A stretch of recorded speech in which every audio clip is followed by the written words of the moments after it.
Assalamualaikum warahmatullahi wabarakatuh. Salam sejahtera untuk kita semua. Perkenalkan, saya Faid Taufik Rohman. Saya berasal dari kelas TMK 3B dengan NIM 361921302055. Dan dalam video kali ini saya akan menjawab dan juga sekaligus untuk mengerjakan soal dari ujian akhir semester mata kuliah inspeksi pengelasan. Baik, untuk soal yang pertama itu kami disuruh untuk menyebutkan nama dan juga fungsi dari deskripsi alat ukur cacat las atau welding gauge, yaitu ada dua alat. Yang pertama, alat itu bernama Hilo Welding Gauge atau alat yang digunakan untuk memeriksa dan juga mengukur dari kerataan permukaan pipa bagian dalam dan juga bagian luar sebelum dan juga sesudah las.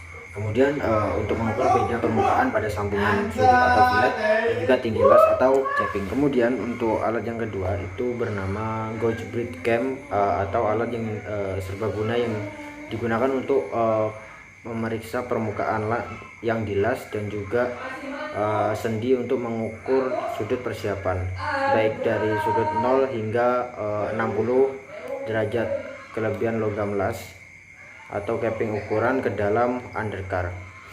Kemudian untuk kedalaman fitting dan juga untuk linear misalignment. Baik, untuk soal nomor 2 yaitu kita akan menjelaskan acceptance kriteria visual test untuk cacat undercut dari segi dimensinya, yaitu dari dalam dan juga dari segi panjang. Untuk yang pertama, untuk bahan dengan tebal kurang dari 1 inci atau 25 mm, undercutnya itu tidak boleh melebihi 1/32 inci atau 1 mm, dengan pengecualian sebagai berikut. Undercutnya tidak boleh melebihi 1/16 inci atau 2 mm. Untuk setiap akumulasi panjang hingga 2 inci atau 50 mm itu dalam 12 incinya atau 300 mm. Untuk bahan yang tebalnya atau bahan yang tebalnya sama lebih besar dari 1 inci, undercutnya itu tidak boleh melebihi 1/16 inci atau 2 mm untuk setiap panjang lasannya. Kemudian untuk komponen struktur primernya, undercut itu tidak boleh lebih dari 0,01 inci atau 0,25 mm dalam ketika las melintang terhadap tegangan tarik di bawah kondisi pembebanan desain apapun. Undercutnya itu tidak boleh lebih dari 1/32 inci atau 1 mm. Dalam untuk semua kasus lainnya berlaku seperti itu juga. Dan untuk kode ASME IX adalah kode yang digunakan sebagai referensi untuk pembuatan WPS atau Welding Procedure Specification dan juga WQT atau Welder Qualification Test untuk pipa atau piping. Kemudian untuk kode API 1104 itu merupakan kode yang digunakan sebagai referensi untuk WPS atau Welder Procedure Specification dan juga WQT Welder Qualification Test untuk pipa penyalur.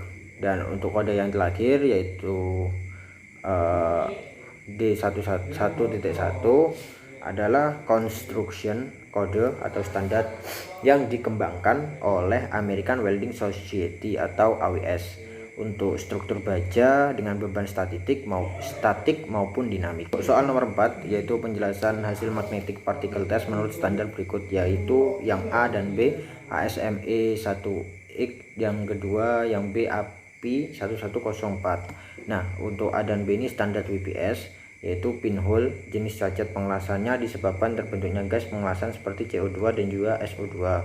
Untuk surface concavity-nya disebabkan oleh terlalu cepatnya speed atau capping yang terlalu tinggi. Untuk surface crack-nya itu disebabkan oleh suhu tinggi selama pemadatan. Kemudian untuk width bed itu disebabkan oleh gap-nya yang terlalu lebar. Dan untuk high glow-nya itu disebabkan oleh salah penyetelan dalam beda ketebalan.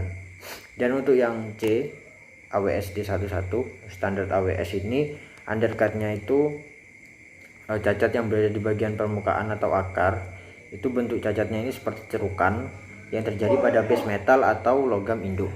Kemudian untuk porosity, sebuah cacat pengelasan yang berupa sebuah lubang-lubang kecil pada weld metal atau logam les itu dapat berada pada permukaan maupun di dalamnya. Kemudian untuk slack atau slack inclusion itu cacat yang terjadi pada daerah yang berada dalam hasil pengelasan. Dan untuk soal yang terakhir atau soal nomor 5 ini kami disuruh untuk menyebutkan jenis-jenis cacat yang terdapat pada gambar sebagai berikut. Untuk jenis cacat yang pertama atau nomor 1 itu merupakan cacat jenis crater crack. Kemudian untuk cacat jenis nomor 2 ini merupakan jenis face crack, dan cacat nomor 3 merupakan heat affected zone crack. Keempat adalah cacat lamellar tear. Kemudian yang nomor 5 ini merupakan longitudinal crack. Kemudian yang keenam adalah root crack. Lalu cacat yang nomor 7 ini merupakan root surface crack. Lalu untuk cacat yang nomor 8 ini merupakan throat crack, dan yang nomor 9 ini merupakan cacat toe crack.